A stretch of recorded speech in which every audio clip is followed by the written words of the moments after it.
Nii, tere tulemast tänasesse ülevaatesse. Unustage kohe ära need igavad kooliaegsed sidrunipatareid või ebaefektiivsed isetehtud tuulikud, mida YouTube'i täis on. Täna me ei räägi mingitest suvakastest ellujäämisnippidest, vaid täielikust autonoomiast. Meie fookuses on täna koduste elektrilike eksperimentide optimeerimine läbi puhta termodünaamika ja nutika ehitusinseneeria. Ma garanteerin, et see materjal muudab teie vaatenurka sellele, mida on võimalik omaenda garaažis tegelikult korda saada.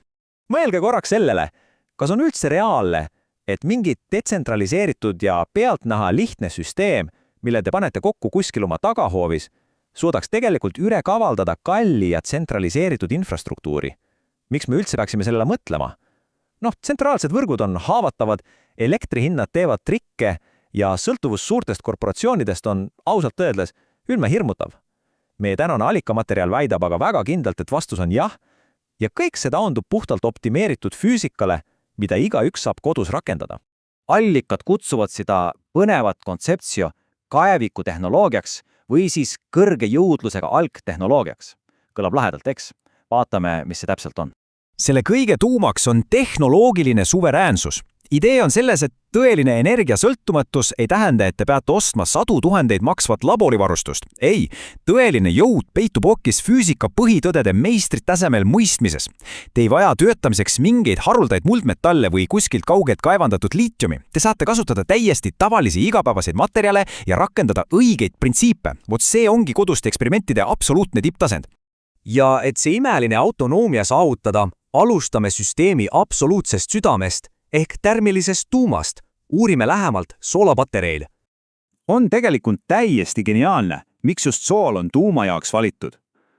Mõelge korraks numbritele. Tavalisel lauasoola soojusmahtuvus on peaaegu topelt suurem kui terasel. Mida see aga praktikas tähendab? Kui teil on täpselt samasugune plokk terast ja plokk soola ning te kütate nad sama kuumaks, siis teras jahtub päris kiiresti maha. Aga sool neelab kogu selle soojuse endasse ja lihtsalt hoiab seda. See on soojuse jaoks sõna otsesest mõttes nagu must auk. See teebki tavaliselt lauasoolast ideaalseks ja superodava materjali teie ise tehtud patarei jaoks. Okei, aga kuidas seda asja ohutult kokku panna? Panused on siin päris kõrged. Kogu loogika põhineb sellel, et sool suletakse paksu süsinikterasest toru sisse. Ja see peab olema täielikult kuiv ning tahkes olekus. See on kriitiline koht. Seda tuleb lahtisel tulel kuumutada ja veel kuumana kinni keevitada. Miks? Sest isegi kui sinna sisse jääb üks ainus pisikene veetilk, muutub see auruks, mis tekitab suletud torus tohutu rõhu. Kuumutades kaotame kogu niskuse ja viime plahvatusohu nulli. Nii et see pole enam mingi suvaline isetegemine, see on tõsine insenerikunst. Nii, massiivne ja turvaline soojusreservuaar on meil olemas. Nüüd on vaja seda soojuskadu vältida ja see viib meid järgmise üliolulise sammuni dünaamiline vaakumisolatsioon. Teate, see on minu meelest kogu protsessi juures kõige lahedam osa. Teil pole vaja kallist elektripumpa, et korralikku vaakumit luua. Allikamaterjal kirjeldab täiesti hiilgava lahenduse. Te sisestate kambrisse väikese koguse lenduvat vedelikku ja lasete sellel keeda. Tekib tihe aurupilv, mis paisub ja lükkab tavalise õhu sealt füüsiliselt välja. Kui sealt tuleb ainult puhast auru, sulgete süsteemi. Ja siit tulebki maagia.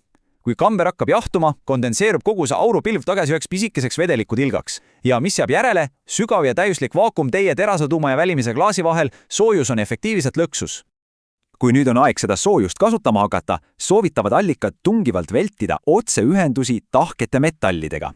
Kujupage ette, et see tahke metallühendus on nagu suur lekkiv ämber. Soojus lihtsalt voolab sealt minema, isegi siis, kui te voolu ei tooda. Lahendus on kuivkontaktiga pesa. See on nagu täiuslikult suletud kraan. Soojus on lukus ja voolab välja ainult siis, kui te oma generaatori füüsiliselt selle pesa vastu surute. Nii väldite seda, et patarei lihtsalt iseenesest tühjeneks. Asi pole selles, kui palju soojus sul on, vaid kui kaua sa suudad seda hoida, enne kui otsustad seda kasutada. See tsitaat võtab kogu selle disainifilosoofia ideaalselt kokku. Termilise gradiendi ehk temperatuuride erinevuse üle kontrolli hoidmine on kogu selle mängu tegelik võtt. Olgu, aga liigume edasi generaatorite juurde.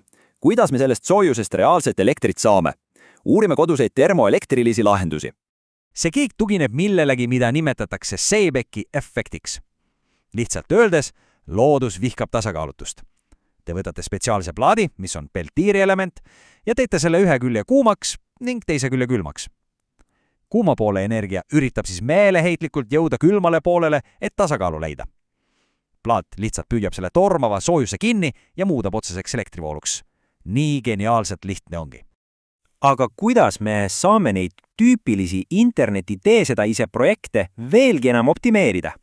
Esiteks, unustage lahtine tuli ja ühendage peltierielement otse meie stabiilse soolapatereiga. Teiseks, pange generaator vaakumisse. Nii ei saa õhk enam soojust ära varastada, enne kui see plaati läbib.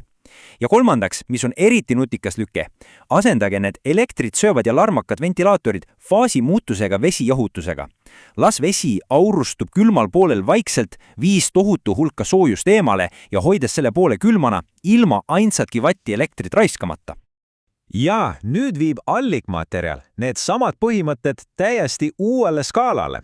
Räägime täielikust energiasuveräänsusest ja milleski erakordsest, mida nad nimetavad metapoolseks arhitektuuriks. See on see hetk, kus koduste katsete optimeerimine muutuks sisuliselt terveks uueks elustiiliks.